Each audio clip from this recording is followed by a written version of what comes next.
বাংলাদেশের আকাশে এখন এক নতুন ইতিহাস লেখা হচ্ছে। লালমনিরহাটের নতুন এয়ারবেস, বগুড়ায় পূর্ণ সক্রিয় বিমান ঘাঁটি, তুরস্ক চীন পাকিস্তানের সামরিক চুক্তি, আধুনিক ফাইটার জেট কেনা এবং চীনের যৌথ কারখানা নির্মাণ, সব মিলিয়ে দক্ষিণ এশিয়ার শক্তির ভাষা এখন বদলে যাচ্ছে। আর এই পরিবর্তনই ভারতের বুকের ভেতর আগুন জ্বালিয়ে দিয়েছে। বাংলাদেশ সম্পর্কে দিল্লি যতই গর্জে উঠুক, বাস্তবতা হলো বাংলাদেশ এখন আর সেই ছোট প্রতিবেশী নয়, এটি এখন এক আত্মনির্ভর সামরিক শক্তি। বাংলাদেশের এই উত্থান কোনো হঠাৎ ঘটনার ফল নয়, এটি কৌশল, উদ্ভাবন, স্থিরতা ও বাস্তব নীতির নিখুঁত কৌশল। বহু বছর ধরে বাংলাদেশ ধীরে ধীরে একের পর এক গুরুত্বপূর্ণ সামরিক স্থাপনা গড়ে তুলছে। চিকেন নেকের গা ঘেঁষে লালমনিরহাটের নতুন এয়ারবেস, যা ভারতের উত্তর পূর্বে রক্ত সঞ্চালনের ওই সরু নালীকে এক নিমেষে ছিন্ন করে দিতে পারে। ভারতের জন্য এটি এক দুঃস্বপ্ন, কারণ এই করিডোরেই তাদের উত্তর পূর্ব রাজ্যগুলোর একমাত্র সংযোগ পথ। সেখান থেকে যদি বাংলাদেশে শক্তিশালী নজরদারি ও প্রতিরক্ষা ব্যবস্থা স্থাপন হয়, তাহলে ভারতের উত্তর পূর্ব অঞ্চলের লজিস্টিক লাইনগুলো কঠোরভাবে প্রভাবিত হবে। বগুড়ার বিমান ঘাঁটির পুনরায় সক্রিয় হওয়ায় উত্তরাঞ্চল এখন ঢাল হয়ে দাঁড়িয়েছে। এখান থেকে যুদ্ধ বিমান মুহূর্তের মধ্যেই আকাশে উঠতে পারে। শত্রু আকাশে ঢোকার আগেই প্রতিহত করার সক্ষমতা তৈরি হয়েছে। রাজশাহী থেকে দিনাজপুর, রংপুর পর্যন্ত এখন এক বিশাল রাডার নেটওয়ার্ক গড়ে উঠেছে, যা ভারতের উত্তরের সীমান্তের আকাশ পর্যন্ত নজর রাখছে। একসময় যাকে ভারত নিরাপদ অঞ্চল ভাবত, আজ সেখানে বাংলাদেশের চোখ জ্বলছে দিনের আলোয়। তুরস্কের সঙ্গে বাংলাদেশের সম্পর্ক এখন এক নতুন উচ্চতায়।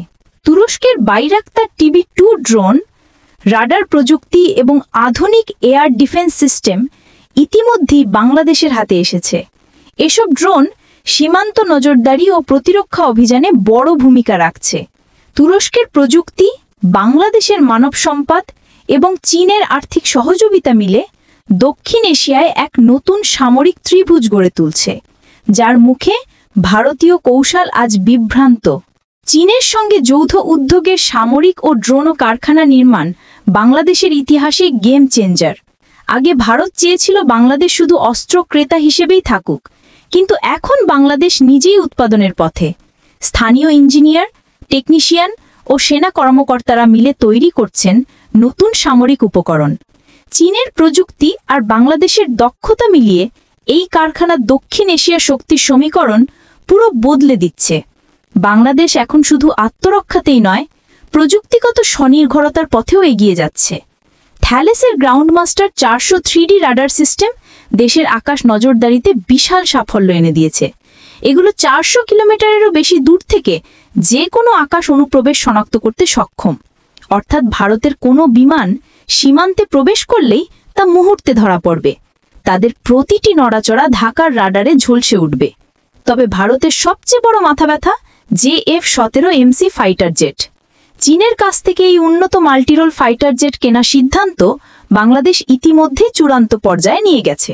এই জেটগুলো 2000 কিলোমিটার পর্যন্ত পরিসরে মিশন চালাতে পারে, সুপারসনিক গতিতে চলতে পারে এবং আধুনিক AESA রাডারের সাহায্যে শত্রু বিমান ধ্বংস করতে পারে। এটি ভারতের পুরনো MiG-21 বা তেজসের তুলনায় বহু গুণ উন্নত।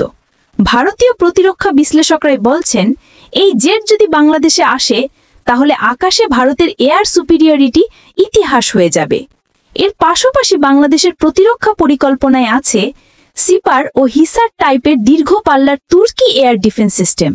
এগুলো কার্যকর হলে দেশের আকাশ সীমা হবে এক অদম্য দুর্গ।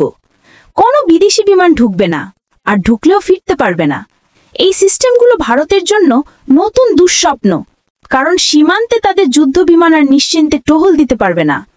বাংলাদেশ নৌবাহিনীতেও বিশাল পরিবর্তন এনেছে। চীনের তৈরি 2টি সাবমেরিন ইতিমধ্যেই নৌবাহিনীতে যুক্ত হয়েছে।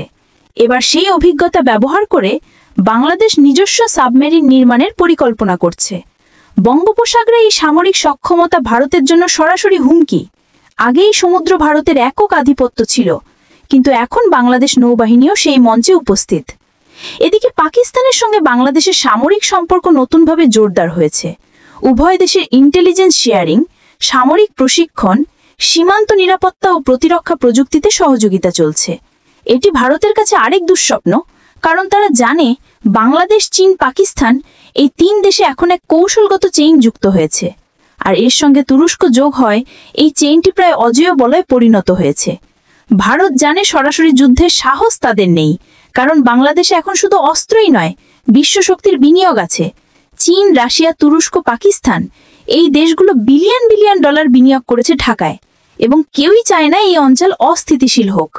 ভারতের সীমান্ত মহড়া, আকাশে টহল, সংবাদ মাধ্যমের প্রচারণা এসব কেবল গায়ের জ্বালা মেটানোর জন্য।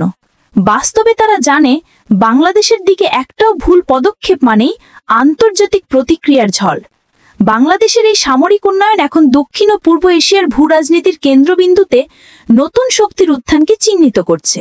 লালমনিরহাট এয়ারবেস, বগুড়ার সক্রিয় ঘাঁটি, তুরস্ক, চীন, পাকিস্তানের সহযোগিতা সব মিলিয়ে বাংলাদেশ এখন ভারতের মধ্য আঞ্চলিক নিরাপত্তা ব্যবস্থাকে চ্যালেঞ্জ জানাচ্ছে।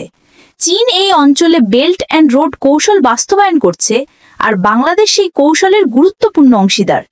এতে ভারতের প্রভাবশালী নীতিগুলো ধীরে ধীরে দুর্বল হয়ে যাচ্ছে। তুরস্কের সামরিক উপস্থিতি ঢাকাকে মধ্যপ্রাচ্যের প্রতিরক্ষা বৃত্তের সঙ্গে যুক্ত করেছে, আর পাকিস্তানের সমর্থন দিয়েছে দক্ষিণ এশিয়ায় এক নতুন ইসলামিক সিকিউরিটি অ্যালায়েন্সের ইঙ্গিত। এর ফলে বাংলাদেশ কেবল সীমান্ত প্রতিরক্ষাতেই নয়, আঞ্চলিক ভূ রাজনীতিতেও ভারসাম্য নির্ধারণের ভূমিকায় এগিয়ে যাচ্ছে। একদিকে কি ভারতকে কৌশলগতভাবে বিচ্ছিন্ন করছে, অন্যদিকে চীন, রাশিয়া ও তুরস্কের জন্য একটি নির্ভরযোগ্য আঞ্চলিক ঘাঁটি তৈরি করছে। তাই বঙ্গোপসাগর আজ শুধু নৌপথ নয়, এক নতুন ভূ রাজনৈতিক যুদ্ধমঞ্চ, যেখানে বাংলাদেশের পতাকা এখন দৃশ্যমান আর ভারতের আধিপত্য ক্রমশ ক্ষীণ হয়ে যাচ্ছে। আজকের বাংলাদেশ শুধু ছোট দেশ নয়, এটি এক আত্মনির্ভর, পরিণত, কৌশলগত শক্তি। তুরস্কের প্রযুক্তি, চীনের অর্থ, পাকিস্তানের অভিজ্ঞতা এবং রাশিয়ার সমর্থন মিলিয়ে বাংলাদেশ এখন এমন এক প্রতিরক্ষা বলয় তৈরি করেছে যা ভারতের পক্ষে ভাঙা প্রায় অসম্ভব। এখন ভারত বড় ভাই ভাবাটা ইতিহাসের জাদুঘরে। ভারত যতই সীমান্তে গর্জন করুক, যতই সংবাদে নিজেদের শক্তির ঢাক বাজাক, বাস্তবে যুদ্ধক্ষেত্রে তারা জানে বাংলাদেশের সামনে সেই গর্জন কেবলই শূন্য।